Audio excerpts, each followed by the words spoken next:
સર્વે વૈષ્ણવ પરિવાર, સર્વે હરિભક્તોને મારા જય શ્રી કૃષ્ણ, જય સ્વામિનારાયણ. આજે આપણે ભારતીય સંસ્કૃતિ અને વિશ્વની સંસ્કૃતિ વચ્ચે શું તફાવત છે એના વિશે થોડીક વાતો કરીએ. વિશ્વની સંસ્કૃતિની હરોળમાં ભારતીય સંસ્કૃતિ એ વિશ્વને શું આપ્યું અને વિશ્વની સંસ્કૃતિએ આપણી સંસ્કૃતિમાંથી શું શીખ્યું.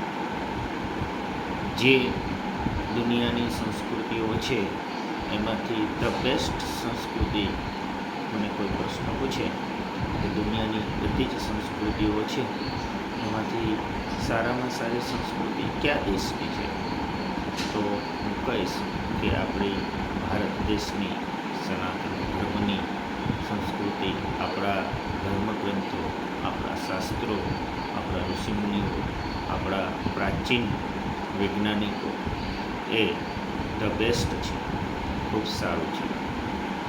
એમાં આપણા પ્રાચીન ગ્રંથોની અંદર ઋગ્વેદો, ઉપનિષદો, પુરાણો, સ્મૃતિઓ, રામાયણ, મહાભારત, ભગવદ્ ગીતા, આ બધા જે ગ્રંથો છે એ ગ્રંથોમાંથી આપણી સંસ્કૃતિ દિવ્ય ઉઠી છે અને આપણી સંસ્કૃતિમાંથી વિશ્વની સંસ્કૃતિએ બોધપાઠ લીધો છે.